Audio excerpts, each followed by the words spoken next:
Cut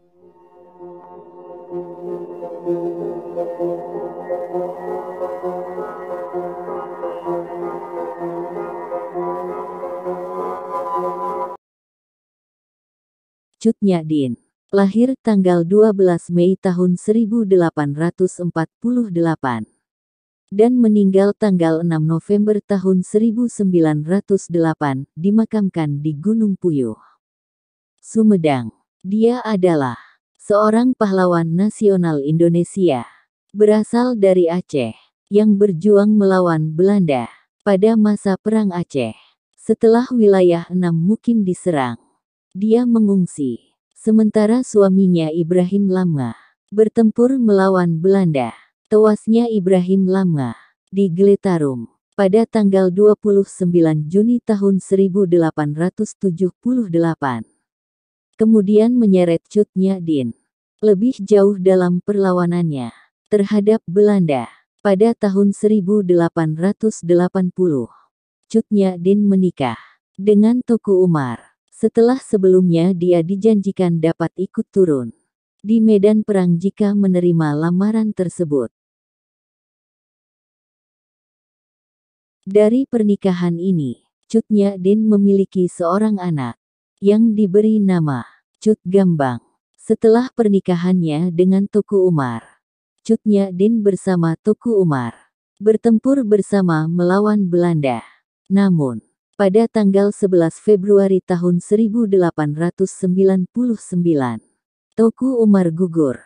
Hal ini membuat Cut Nyak-dien berjuang sendirian di pedalaman Melaboh bersama pasukan kecilnya. Usia Cut Nyak-dien yang saat itu sudah relatif tua, serta kondisi tubuh yang digerogoti berbagai penyakit seperti encok dan rabun, membuat satu pasukannya yang bernama Panglaut melaporkan keberadaannya karena iba. Dia akhirnya ditangkap dan dibawa ke Banda Aceh. Di sana dia dirawat dan penyakitnya mulai sembuh. Keberadaan Cut Nyak-dien yang dianggap masih memberikan pengaruh kuat terhadap perlawanan rakyat Aceh, serta hubungannya dengan pejuang Aceh yang belum tertangkap, membuatnya kemudian diasingkan ke Sumedang. Cut Nyak-dien meninggal pada tanggal 6 November tahun 1908 dan dimakamkan di Gunung Puyuh, Sumedang. Nama Cut Nyak-dien kini diabadikan sebagai Bandar Udara Cut Nyak-dien Nagan Raya di Melaboh. Cut Nyak-dien dilahirkan dari keluarga bangsawan yang taat beragama di Aceh Besar, wilayah Enam Mukim, pada tahun 1848. Ayahnya bernama Teuku Nanta Setia, seorang ule balang Enam Mukim, yang juga merupakan keturunan Datuk Mahudum Sati, perantau dari Minangkabau. Datuk Mahudum Sati merupakan keturunan dari Laksamana Muda Nanta, yang merupakan perwakilan Kesultanan Aceh pada zaman pemerintahan Sultan Iskandar Muda di Pariaman. Datuk Mahudum Sati mungkin datang ke Aceh pada abad ke-18. Ketika Kesultanan Aceh diperintah oleh Sultan Jamalul Badrul Munir, sedangkan ibunya merupakan putri ule balang Lampage. Pada masa kecilnya, Cut Nyak-dien adalah anak yang cantik. Dia memperoleh pendidikan pada bidang agama yang dididik oleh orang tua ataupun guru agama dan rumah tangga, memasak, melayani suami, dan yang menyangkut kehidupan sehari-hari, yang dididik baik oleh orang tuanya. Banyak laki-laki yang suka pada Cut Nyak-dien dan berusaha melamarnya. Pada usia 12 tahun, dia sudah dinikahkan oleh orang tuanya. Pada tahun 1862 dengan Teuku Cek Ibrahim Lamngah, putra dari ule balang Lamngah 13. Mereka memiliki satu anak laki-laki. Pada tanggal 26 Maret tahun 1873, Belanda menyatakan perang kepada Aceh dan mulai melepaskan tembakan meriam ke daratan Aceh dari kapal perang Citadel van Antwerpen. Perang Aceh pun meletus. Pada Perang Pertama, 1873 sampai 1874, Aceh yang dipimpin oleh Panglima Polim dan Sultan Mahmud Syah bertempur melawan Belanda yang dipimpin Johan Herman Rudolf Kohler. Saat itu, Belanda mengirim 3.198 prajurit. Lalu, pada tanggal 8 April tahun 1873, Belanda mendarat di pantai Cerumen di bawah pimpinan Kohler dan langsung bisa menguasai Masjid Raya Baitur Rahman dan membakarnya. Kesultanan Aceh dapat memenangkan Perang Pertama. Ibrahim Lamngah, yang bertarung di garis depan, kembali dengan sorak kemenangan. Sementara Kohler tewas tertembak pada April tahun 1873. Pada tahun 1874 sampai 1880, di bawah pimpinan Jenderal Jan van Swieten, daerah 6 Mukim dapat diduduki Belanda pada tahun 1873. Sedangkan Keraton Sultan jatuh pada tahun 1874. Cut Nyak-Dien dan bayinya akhirnya mengungsi bersama ibu-ibu dan rombongan lainnya pada tanggal 24 Desember tahun 1875. Suaminya selanjutnya bertempur untuk merebut kembali daerah 6 Mukim. Ketika Ibrahim Lamngah bertempur di Gletarum, dia tewas pada tanggal 29 Juni tahun 1878. Hal ini membuat Cut Nyak-Dien sangat marah dan bersumpah akan menghancurkan Belanda. Teuku Umar, tokoh pejuang Aceh, melamar Cut Nyak-Dien.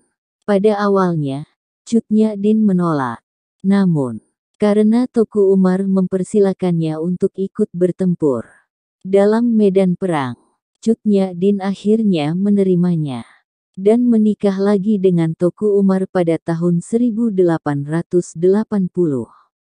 Hal ini meningkatkan moral semangat perjuangan Aceh melawan KPU Belanda kafir. Nantinya, Cut Nyak-Dien dan Teuku Umar memiliki anak yang diberi nama Cut Gambang. Perang dilanjutkan secara gerilya dan dikobarkan perang fisabilillah. Sekitar tahun 1875, Teuku Umar melakukan gerakan dengan mendekati Belanda dan hubungannya dengan orang Belanda semakin kuat.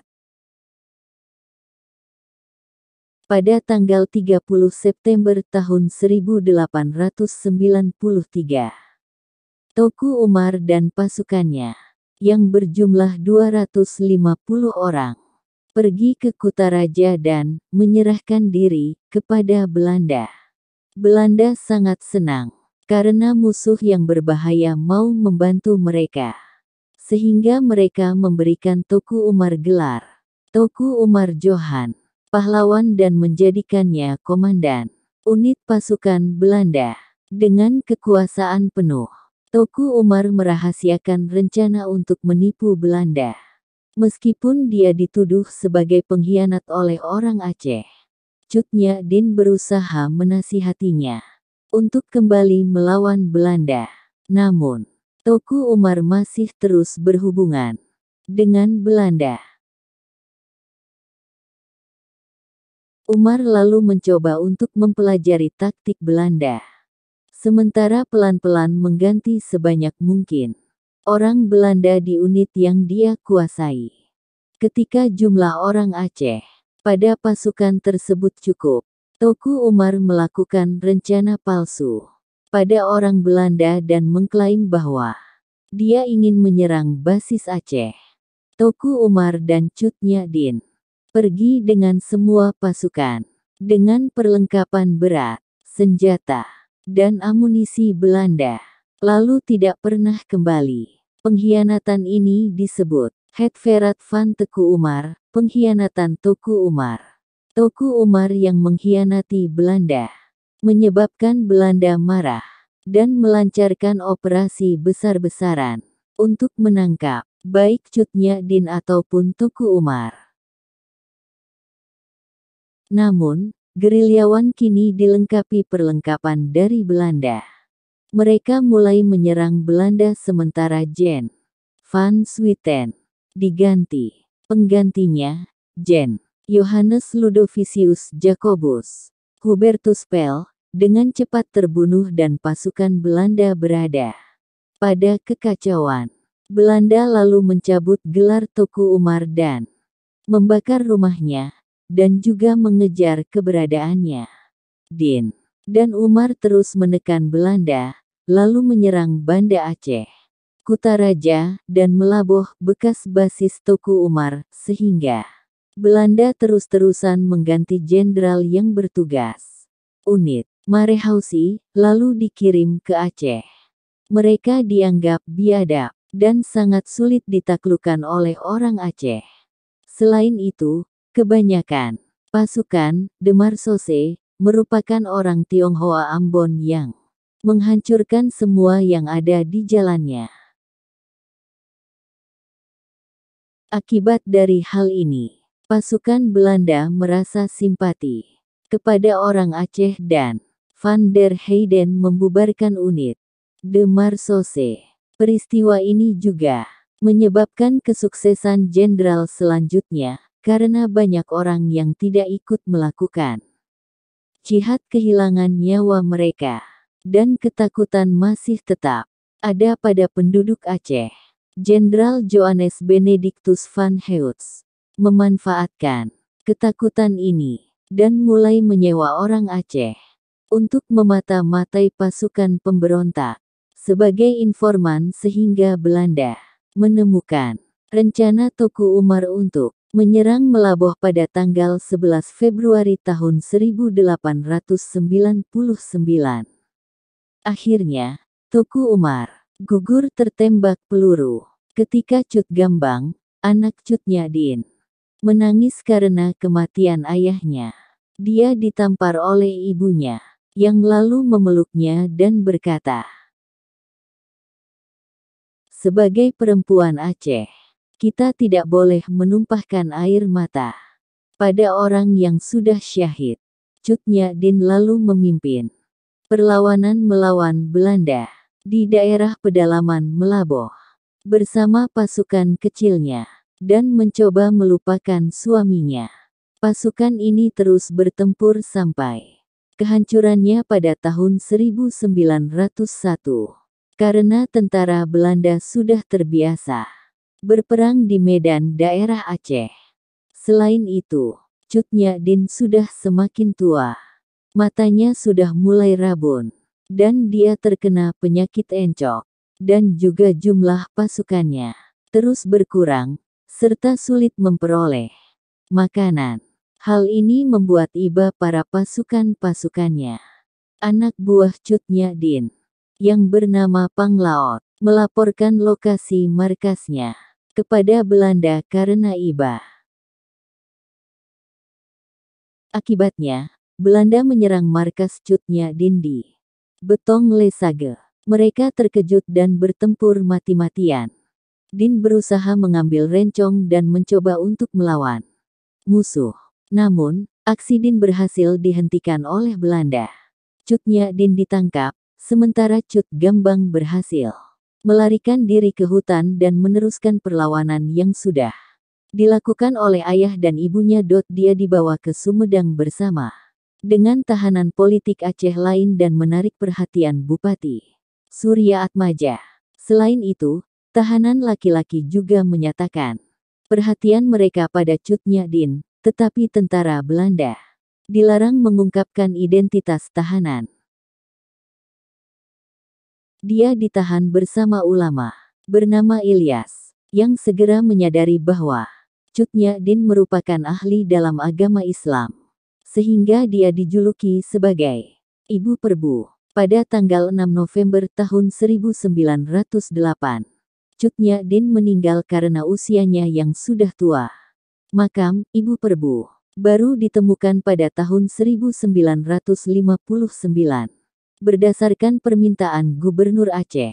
Saat itu, Ali Hasan, Ibu Perbu, diakui oleh Presiden Soekarno sebagai pahlawan nasional Indonesia melalui SK Presiden Republik Indonesia Nomor 106 Tahun 1964.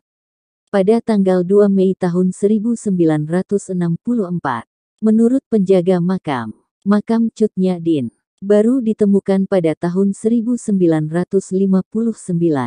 Berdasarkan permintaan Gubernur Aceh, Ali Hasan. Pencarian dilakukan berdasarkan data yang ditemukan di Belanda. Masyarakat Aceh di Sumedang sering menggelar acara sarasehan. Pada acara tersebut, peserta berziarah ke makam Cut Nyak-dien dengan jarak sekitar 2 km. Menurut pengurus makam, kumpulan masyarakat Aceh di Bandung sering menggelar acara tahunan dan melakukan ziarah setelah hari pertama Lebaran. Selain itu, orang Aceh dari Jakarta melakukan acara Hail setiap bulan November. Makam Cut Nyak-dien pertama kali dipugar pada 1987 dan dapat terlihat melalui monumen peringatan di dekat pintu masuk, yang tertulis tentang peresmian makam, yang ditandatangani oleh Gubernur Aceh, Ibrahim Hasan pada tanggal 7 Desember tahun 1987. Makam Cut Nyak-dien dikelilingi pagar besi, yang ditanam bersama beton, dengan luas 1.500 meter. Di belakang makam terdapat musola. Dan di sebelah kiri makam, terdapat banyak batu nisan, yang dikatakan sebagai makam keluarga ulama Haji Sanusi. Pada batu nisan Cut Nyak-dien, tertulis riwayat hidupnya, tulisan bahasa Arab, surah At-Taubah, dan Al-Fajr, serta hikayat cerita Aceh. Jumlah peziarah ke makam Cut Nyak-dien berkurang karena Gerakan Aceh Merdeka melakukan perlawanan di Aceh untuk merdeka dari Republik Indonesia. Selain itu, daerah makam ini sepi, akibat sering diawasi oleh aparat. Kini, makam ini mendapat biaya perawatan dari kotak amal di daerah makam, karena pemerintah Sumedang tidak memberikan dana. Beberapa penghargaan dari negara Indonesia yang diberikan kepada Cut Nyak-dien untuk mengapresiasikan perjuangannya, antara lain seperti berikut. Sebuah kapal perang Teni Al diberi nama Kri Cut Nyak-dien. Mata uang rupiah yang bernilai sebesar Rp10.000 yang dikeluarkan tahun 1998. Namanya diabadikan di berbagai kota Indonesia sebagai nama jalan. Masjid Aceh kecil didirikan di dekat makamnya untuk mengenangnya. Masjid Cut Nyak-dien, Jakarta. Museum Rumah Cut Nyak-dien, Banda Aceh.